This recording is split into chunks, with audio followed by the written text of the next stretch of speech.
Myself, Dr. Nimisha, faculty from Amity University. I'm heading Pharmaceutics Department. I'm here to give you an overview on IPR.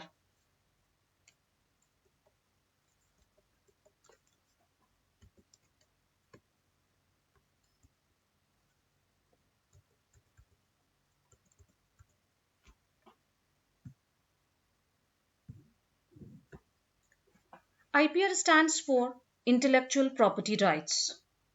What does this term intellectual property rights mean? It is made up of three words: intellectual, property, and rights, and we'll take up these words one by one. The first word, that is intellect. What does the meaning of intellect? Intellect means something which is known as an idea or a thought. So, from where this idea and thought comes? Actually, this idea and thought is the subject matter of human mind, or we can say it's actually human intellect. The next word, that is property. What does this property means? Property means something which is our own, something which is in our control. So, if we can see, this property is of basically two types: tangible and intangible. Tangible things that exist physically.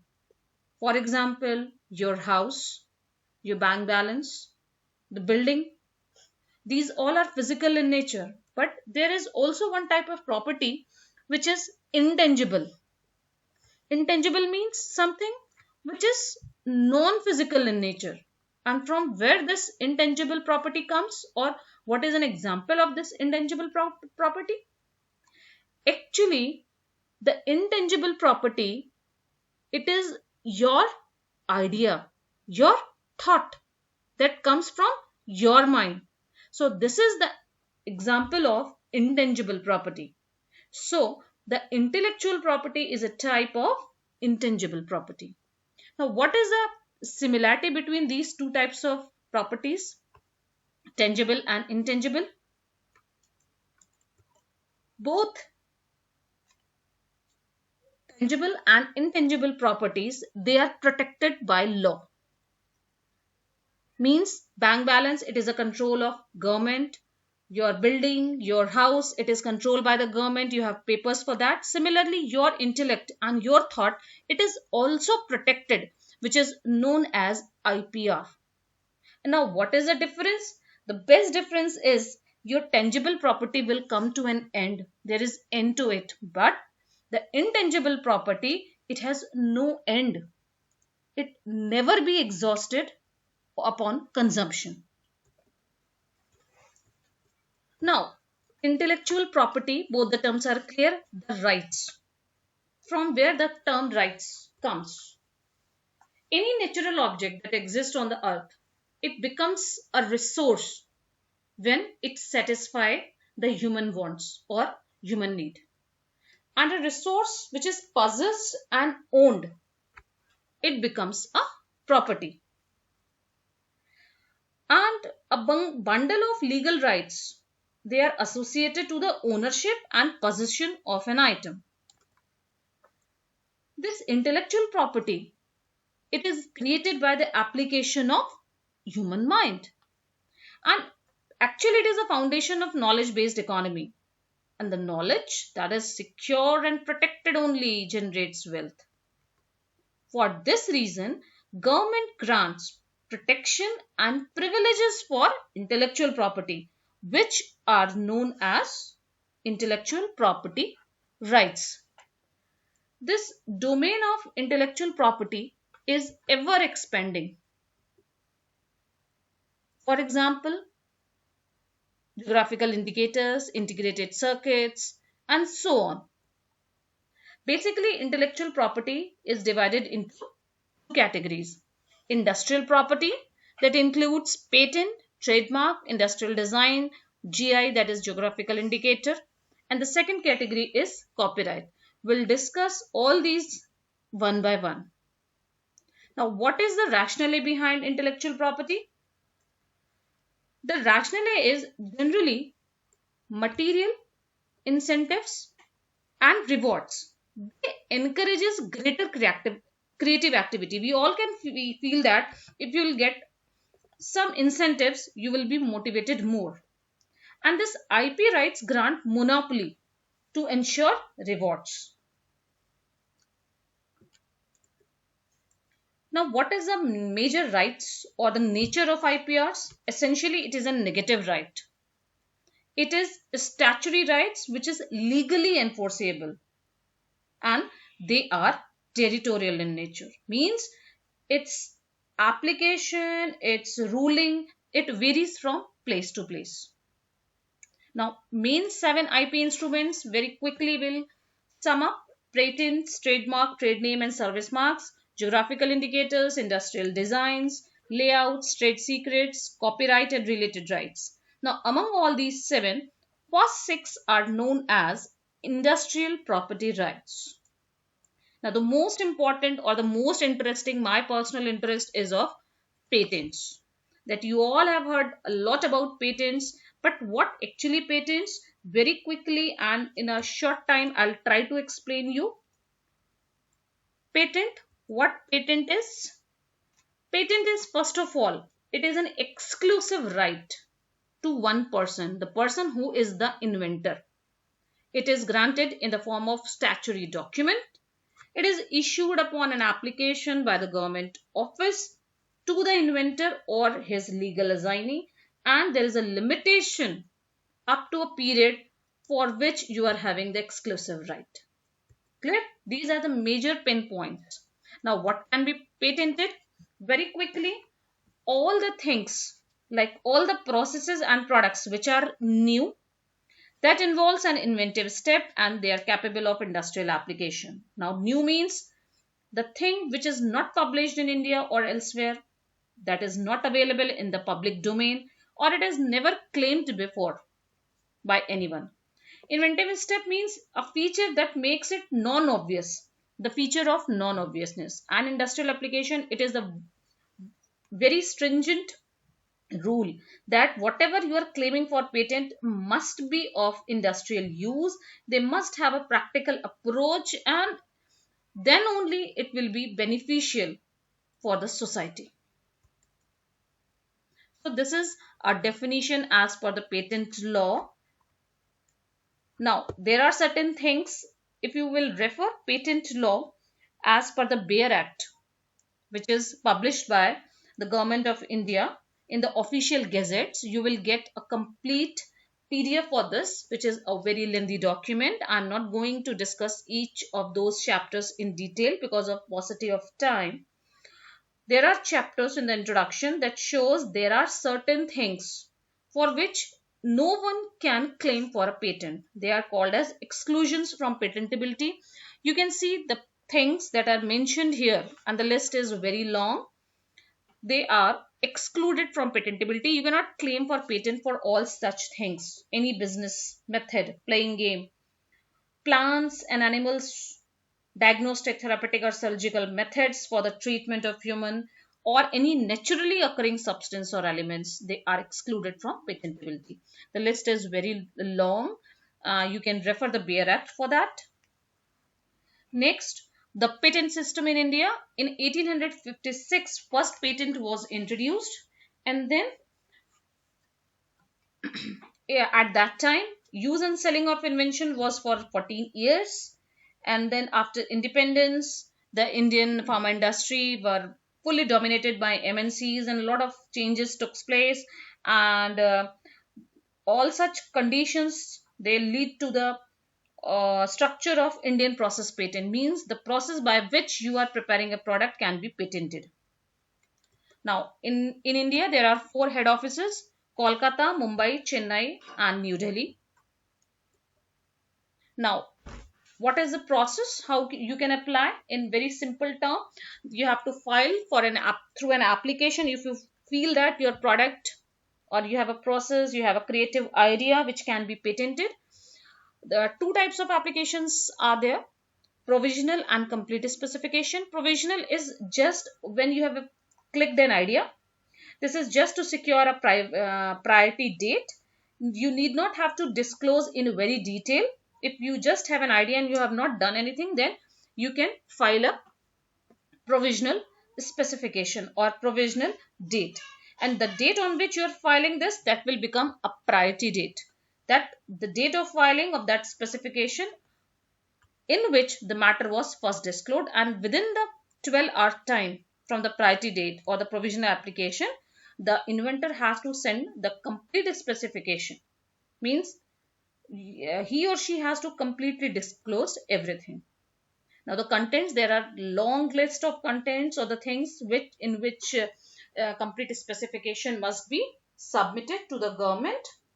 Very clear, all the graphs, data, your annual results, testing, everything you have to specify and disclose in the complete specification. Now, what are the rights of a patentee? Patentee will get an exclusive right. It's a negative right. It stops all other person to use, make or sell for that particular product. And the term of patent as per the PCT, Patent Cooperation Treaty in India, 20 years from the international filing date, that is your priority date. This was the main thing about patents. Next will come to another IP instrument, that is your trademarks. And this beautiful picture shows the well-known trademarks that are existing, which can clearly show you, or they have a proper place. On seeing that particular feature, you will clearly identify which particular product this picture belongs to. For example, this Apple will bring you the picture of all the products that belong to this company. This mark will carry your mind towards the very famous brand of automobile, that is Mercedes. Then this ball, red and blue, will take you to some famous brand of your soft drinks, that is Pepsi, then so on. So these marks, which is distinctive symbols, sign, logos that help the consumer to distinguish between competing goods or services, they are known as trademarks. These are well-known trademarks. There are certain other terms, collective mark and certification. Collective mark, the term uses when the proprietor is association of person. And certification marks, you all have seen different types of marks like ISI mark, egg mark on the product in day-to-day life, and hallmark, like all the gold jewelry. We used to check for the first thing that we used to check on a jewelry shop, that whether the product has hallmark or not. Means it's a mark of its purity. It does not indicate the origin of good, but it satisfies that the good is conforming to certain characteristics. So that is the certification mark. What can be the different forms of trademark? It can be in the form of visual, it can be in the form of audio, or sometimes olfactory also. And the very famous audio is musical notes that Nokia is using, Motorola is using. These are the famous type of trademarks.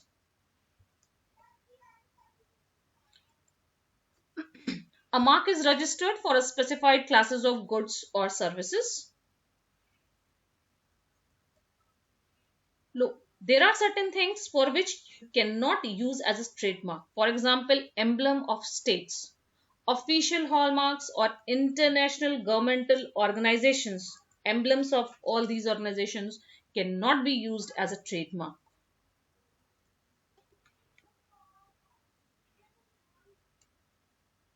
Then this beautiful picture shows you geographical indications, that is very famous, known as GIs.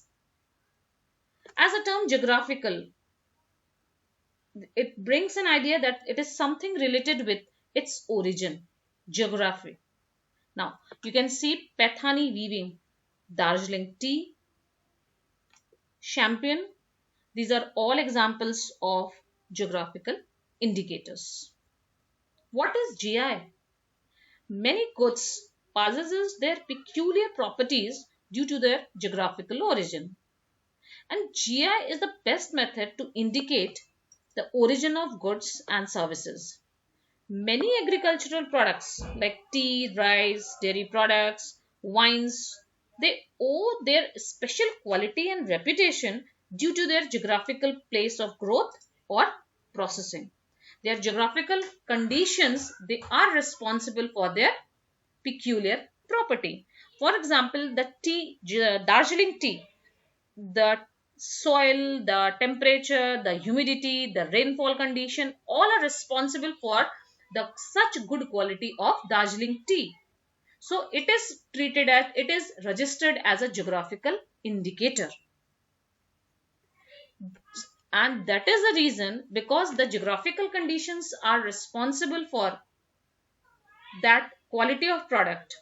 GI is not owned by a single owner. Any producer in the region can use the GI on the product, provided it is prepared by the norms set in. GI is registered in the National Register and is similar to the certification mark identifying the origin of good. Government can register GI in the International Register maintained by WIPO for worldwide protection. It is an offense to use false GI on goods. Now you can see the picture of industrial designs, which is the next IP instrument. The design of this chair, something interesting. The interior of a car. You have creativity in your mind, you have ideas, you can change the design, you can change the interior of different cars. The ornamental or aesthetic aspect of an article that enhances, that increases the visual appeal, and that brings a differentiation in your product. That is an example of industrial design. For example, 3D features of shape or surface of a perfume bottle, or 2D pattern of lights, shapes, colors as on the bed sheets. They all comes under the category of industrial design. Now, what are the criteria for production of industrial design? They must be new and original. They must be capable of mass production. They are not contrary to public order. The shape should not determine merely by the functionality of the good. Next comes the integrated circuit and layout design. Yes, this all comes under IP instrument. The layout of transistors and other circuit elements, including laid wires connecting such elements. Look, such diagram, it looks so complicated, and that is the reason it involves a lot of human mind and intellect and time consuming how to create such integrated circuits and layout designs. And they express in any manner in a semiconductor integrated circuit. Yeah, another interesting thing, that is a trade secret. Now the best trade secret kept till date is Coca-Cola. Now, what are trade secrets? There are some inventions, data or the information that can be protected, that cannot be protected by any of the available means of IPR. And such information, if you want to keep it secret, such information is held confidential as a trade secret. This trade secret can be an invention, idea, survey method, manufacturing process, experimental results, chemical formula, recipe, financial strategy, client-based databases. They are all examples of all such things for which we don't have any such IP instrument through which it can be protected. So for all such things, this can be held confidential by the term or the IP instrument, which is trade secret. Now, when these trade secrets are preferred? Because it is preferred when the invention is not patentable. And the best thing is, patent protection is limited only 20 years, whereas trade secret can be kept beyond that period, beyond the lifetime of an individual. And when it is preferred, when the cost of patent protection are prohibitive, because you will get an exclusive right only for the period of 20 years, whereas in case of trade secret, there is no such limit. And it is also when it is very difficult to reverse engineering. Reverse engineering means imitation, copying is not possible.